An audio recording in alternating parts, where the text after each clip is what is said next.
Wilson, and I'd like to welcome you to another episode of Rural Hollywood, a show that takes an in-depth look at the movie industry in the Southeast and beyond. On today's episode, I'll be speaking with Ken Feinberg, actor, writer, and director. He'll tell us about his feature movie, Coming Clean, and also some other projects he's involved in. Also, Tara Wilson will be giving us a news update of some of the recent events in the movie industry. In our first segment, Jessica Page will sit down with Nikki Young and Miko Defoor to discuss their feature, Winning Lisa. Hi, welcome back. We're here with Nikki Young, and she's here from Nikki Yo Films, and she's going to tell us about her film, Winning Lisa. Welcome. Thank you for coming. Thanks for having me. Okay, tell me first, I want to know what your favorite aspect of filmmaking is. Since you are an actress, you're a director, what's your favorite aspect of filmmaking? I'm not sure what I liked best. I love performing, so I love being on stage and becoming a character. But I also like the creative process of developing work. So really all of it, it was such a great learning process for me, and everything that I did for the film really helped me as an actor. And working as an actor helps you as a writer because it helps you to understand, what you need to put on the page in order to bring the characters to life. So all of it sort of just really helped for my whole creative process. So I liked really every aspect of it. Did you get started as an actress first and then went into filmmaking? And how did you get started as an actress? I started performing when I was like 5 as a dancer. So I've always taken dance classes. Yeah. So I've been performing since I was little and always knew that I wanted to be an actress, but just wasn't sure what road to take or exactly how to get there. And I've also always been a writer, so I've always written stories. So this kind of was a perfect way for both of those worlds to come together. And I attended the Bill Duke boot camp at the American Black Film Festival a few years ago, and one of the things that he said was that we all should not just wait to be discovered, that we should create our own stories and be in our own films. And so with that, I sort of took that and listened to him and went back from the film festival, wrote the film, and then went about, getting it produced. So it's really out of necessity because as an African American actress, there aren't a lot of roles. Right. So I knew going in that I would need to really create roles for myself. So that way I can't really complain about the lack of roles. I just have to create the roles that I want to play and that I want to see. So did the film festival inspire you to create Nikki Yo Films? Yeah, definitely. I mean, I think it's something that I always knew that I wanted to have a production company because I do have a lot of ideas and a lot of stories that I wanted to tell. But attending the film festival and him really inspiring us and really encouraging us to go out and do it and saying that, you can't just wait to be discovered, that really sort of lit a fire for me and made me think, okay, I'm going to stop waiting and procrastinating. I'm going to do it now. So Right. What were some of the challenges of acting in the film, starring as an actress in the film that you also directed? It was very challenging because Really? I was directing myself. So it really meant wearing a lot of different hats and knowing when to take one hat off and, to really let myself be the actress and relinquishing a certain amount of control to the people that I was working with. So other actors and whoever was using, working the camera, I had to sort of tell them, okay, this is what my vision is for what I want the character Lisa to do in this scene, and then I had to trust that they were going to make sure I accomplished that as the actress. But it definitely is a challenge because even when you're in front of the camera and you're really the director, you're always constantly thinking of, okay, am I doing this right, or are they going to get the shot right, and things like that. And you really have to sort of relinquish some control in order to really truly serve the part of being an actress. Did you have anybody on the film that was your director, that wore the director's hat when you were the actress? Yeah, it was, sometimes it sort of changed at times. Sometimes it was the other actors, because there were people that worked with me throughout the process. Sometimes it would be the camera person, sometimes it would be, you know, a production assistant or an associate producer. Sometimes it would be my co-star. So it was just, it sort of, we became like a family, so that everybody sort of knew what the character was supposed to be like. Right. So they were really a big help in that. Well, tell us what is the film about? What is Winning Lisa about? Okay, Winning Lisa is a romantic comedy, and it's about a guy who breaks up with his girlfriend, and because he wants to be a player, and he breaks her heart, and she's determined not to take him back, but then he wins the lottery. And he decides, after he's sort of seen, okay, now I can have access to more women and money and everything like that, he realizes that that's not what he really wants. So he tries to win her back. So that's why it's called Winning Lisa. And so the challenge is, you know, can he win her back? And, you know, what does that entail? What does that mean for her? What does that mean for him? So. Well, good. So you actually had some film festivals where this film aired. Can you tell us some more about that? Yes, it has been shown at the Independent Black Film Festival in Atlanta, the Urban Media Makers Film Festival, the Atlanta Women of Color Film Festival, and it's in September. It's going to be in London at the Black Media Film Festival. So that's, you know, it's actually making its European debut in September, so that's exciting. And then it's also aired on the Black Family Channel as part of a show called Pilot Central.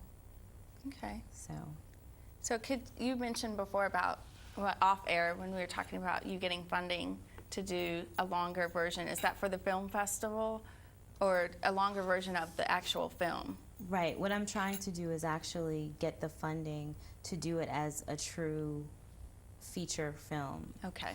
Because right now I sort of call it a featurette because it's only 50 minutes, so it's not the regulated time for a feature, but it's also a bit longer than a short.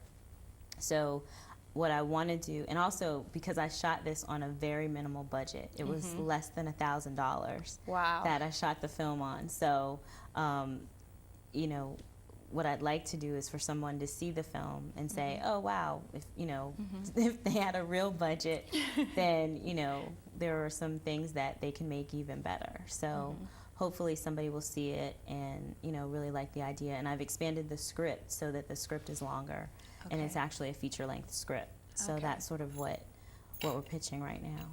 Okay, so you're ready. If the I'm funding ready. comes I'm in, ready. you're ready. You're I'm ready ready to go. Yeah. Were there any romantic comedies that gave you ideas or inspired you for this film? Yeah, one of the stories that is sort of one of my favorite romantic comedies to watch is, I like When Harry Met Sally. That's like a sort of a classic.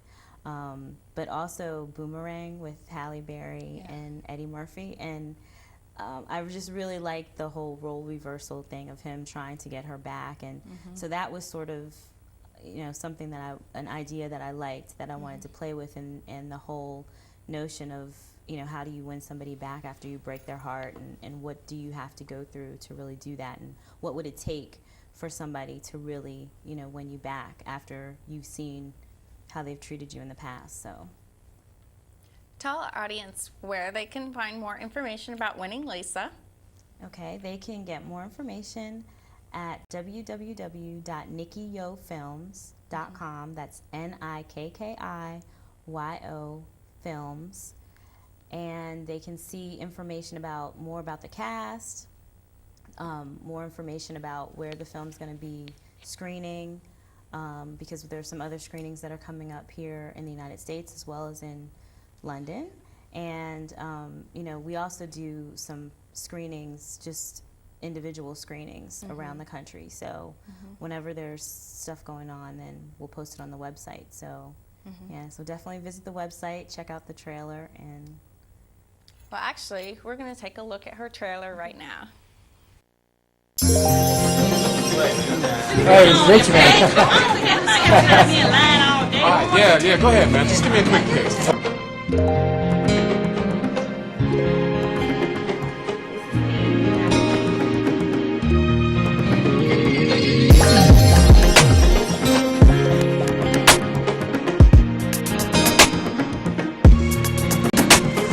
Look, Lisa, why can't you just accept the fact that I'm never going to be the person that you want me to be?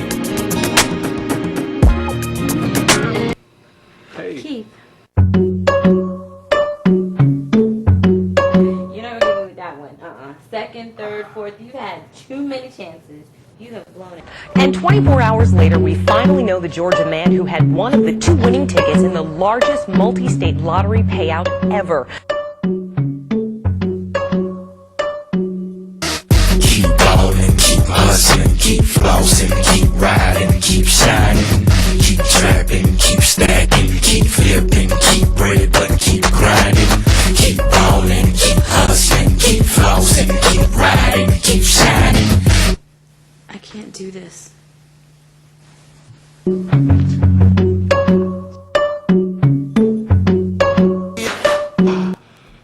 Well, after they take out taxes.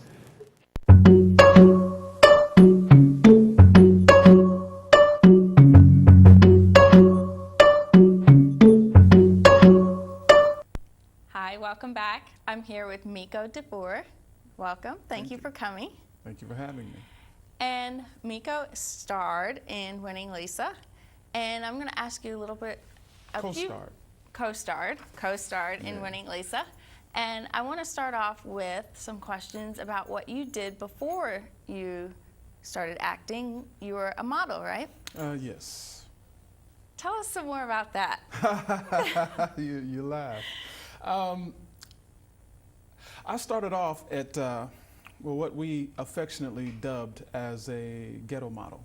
Oh, really? Yes. And what that entailed, I started off in high school up in like Northeast Ohio, Youngstown, Cleveland, Akron.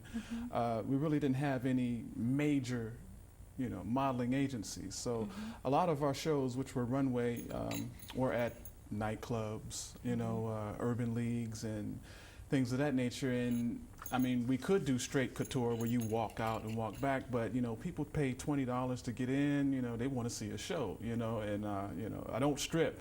Right. But we had to do something to entertain the crowd. So we came up with something that we called entertainment modeling, where you do like 2 or 3 turns at a time. I was famous for mannequin. Flipping my jacket, I knew one guy that could roll a hat down his arm and not look at it and catch it with his fingers. Different tricks to, make the crowd, go crazy. And I joined the Air Force and did shows throughout Europe, the Philippines. Came back to Georgia, my last base, and that's where I separated. And I was like, well, I don't want to go back to Ohio. I don't like the cold anymore. And came up to Atlanta. Went to a show, a place called, I don't know if you remember it, called Teddy's Live down at the Underground. And watched a fashion show, and I was like, wow, I really missed that. So I went up to the lady and I was like, I think I can, probably be an asset to your company. You taking any models? She was like, well, let's see what you got. So I did my thing. She's like, where you from? I was like, Ohio. She's like, we're from Ohio. So we hooked up. And then from there, it went to doing shows for Bronner Brothers with the late Carolyn Hall, who started the BB Babies that are world renowned. Went on to model with Bavante and tour. We opened up. We had a troupe of. I met like 4 of the guys that kind of did the same type of tricks that I did, and we formed a troupe. And we traveled all over, like the Bahamas, the Caribbean. Wow. Opened up for like the Whispers, Mickey Howard, Will Downing, and even now, we just did a show about a month ago, a new club they have up here called South Beach. And so we're still trying to do that as well. So it's still in me, but now I have, the commercial agent, so I do the commercial print, and I'm, professional, and I do the straight couture runway shows where, the designers want to just show the clothes, and I'm like, all right, that's cool. I'll just walk down and walk back, but every now and then I get that itch to do a trick or whatever, Well, tell us now about the role that you play in Winning Lisa. Keith. Keith has a connection with a lot of men in America, period. And I know a lot of brothers are going to get, or men, period, are probably going to be like, shh. But Look, it's I know these guys. You know these guys. You know, I mean, well, I'm gonna be real with you. Yeah, you know, when we start off with the relationship, you know, you get the steak, you get the lobster. You know, we go out to the Cheesecake Factory, and you know, and to the mall and Lennox, and you know, the little diamonds, and then, you know, after we get to know you, and a lot of time goes on, you know, then it's like, what kind of Chinese food you want? Right. You know, Or frozen pizza. Yeah, you know, that's for you. You know, so and I mean, it's sad, but it's real. You know, and a lot of us are working on it, but we begin to take you for granted. You know, and that's what happened with Keith in winning Lisa. He began to take her for granted. He knew that, and a lot of times we kind of know that you'll be there because you were with us when we were sick, when we were, you know, going through problems, through troubles, you know, and we always have it in our mind, oh, she's gonna be there for me. So in the meantime and in between time, I'm gonna go kick it with the fellas, because you know the fellas really don't have a woman like that, so they're constantly in my ear to, hey, bro, you know, hey, let's go to the club, you know, hey, we got this shorty over here, you know, we want you to meet, yada yada yada, and I'm like, yeah, and then my lady is like, look, no, not tonight. So finally I break away from it, and I go kick it. In my subconscious, I know it's wrong. And I still miss her, you know, but something happens and I hit the lottery. I get money, so now I go to the other phase of wilding out. You know, yeah, let's go back to the steak and the lobster and the Lennox and hey, lovely. And then it hits me that, you know, a lot of these women are only here because of The money. the money. Right. You know, the money, the rims, the car, you know, my bling. And so now,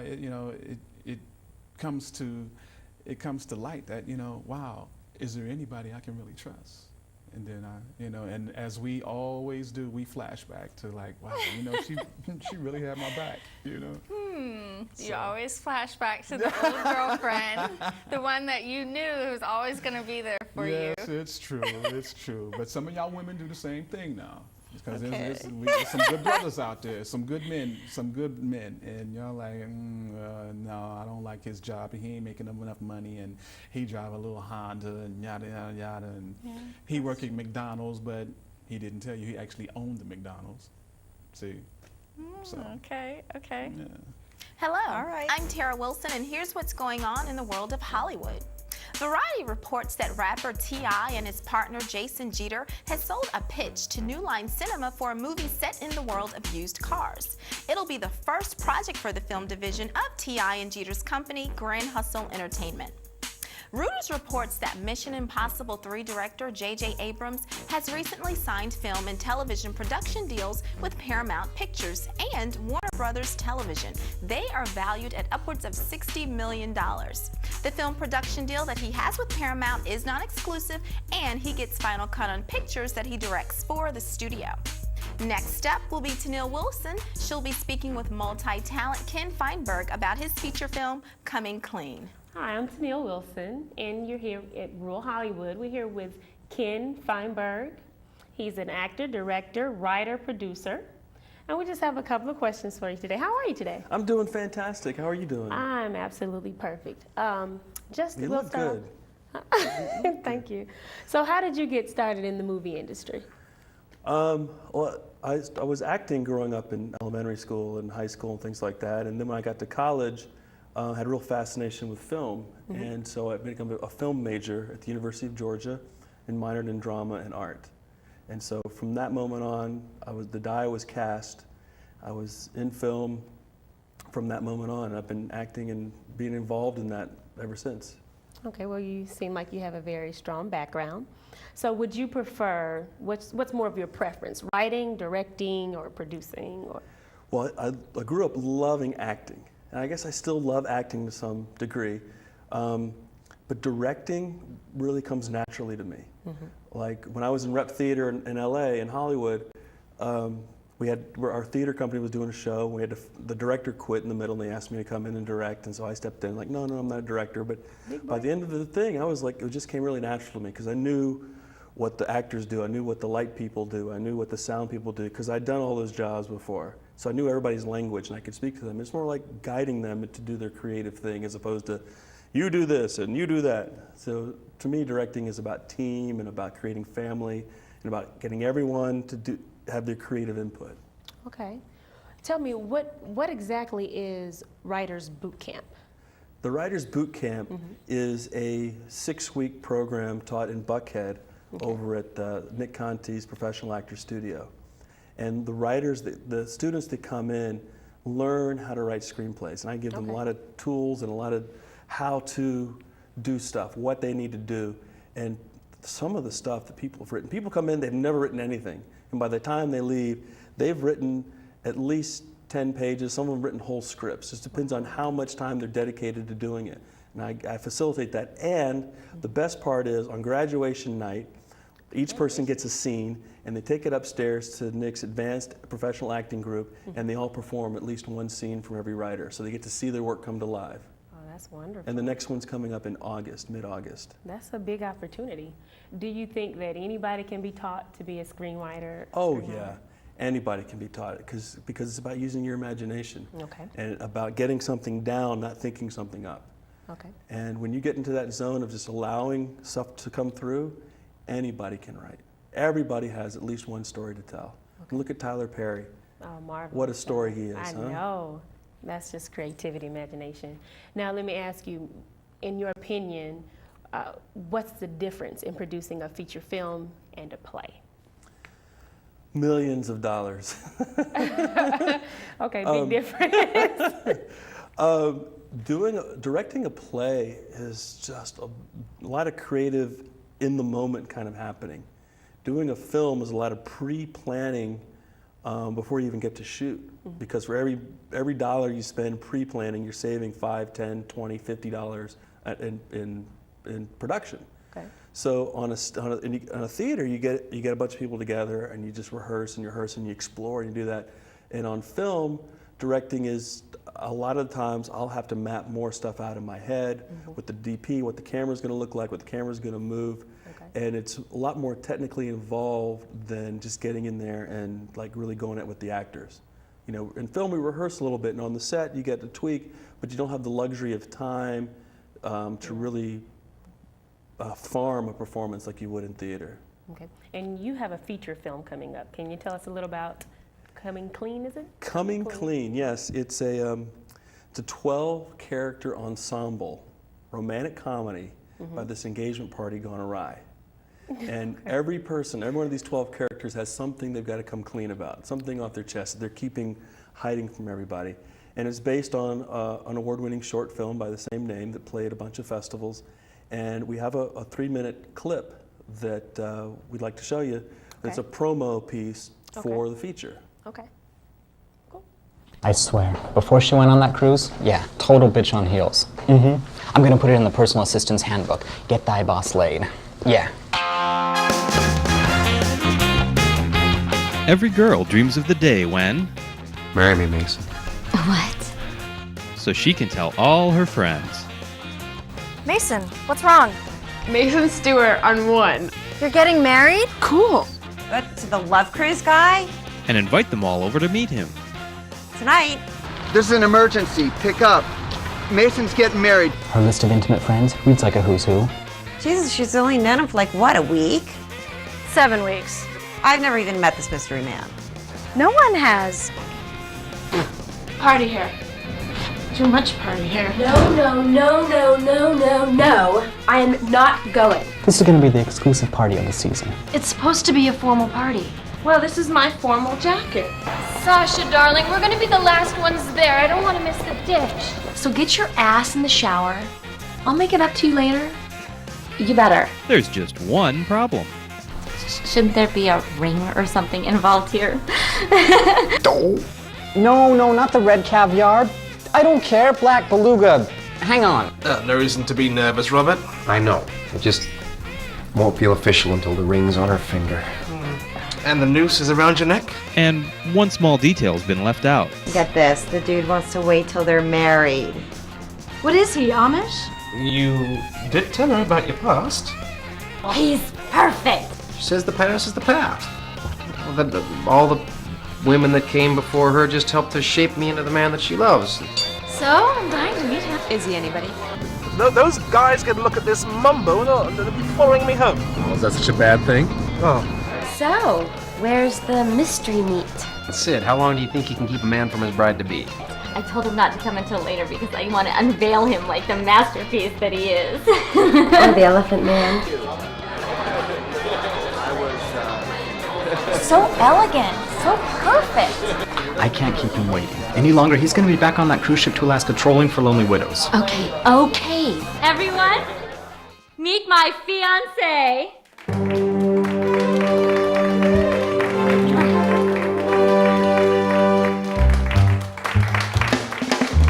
Excuse me. You know how you always say that the past is the past is the past? Enough of this bullshit. Out of here now. You've hurt him enough already. I'll second that. Mason, the guy is trouble. Get out of it while you can. This, my friend, is the best party ever.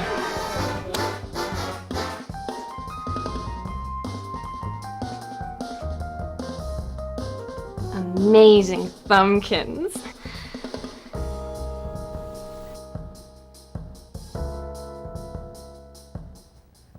So, now with all of this going on, how do you balance all of your activities? You have a lot going on.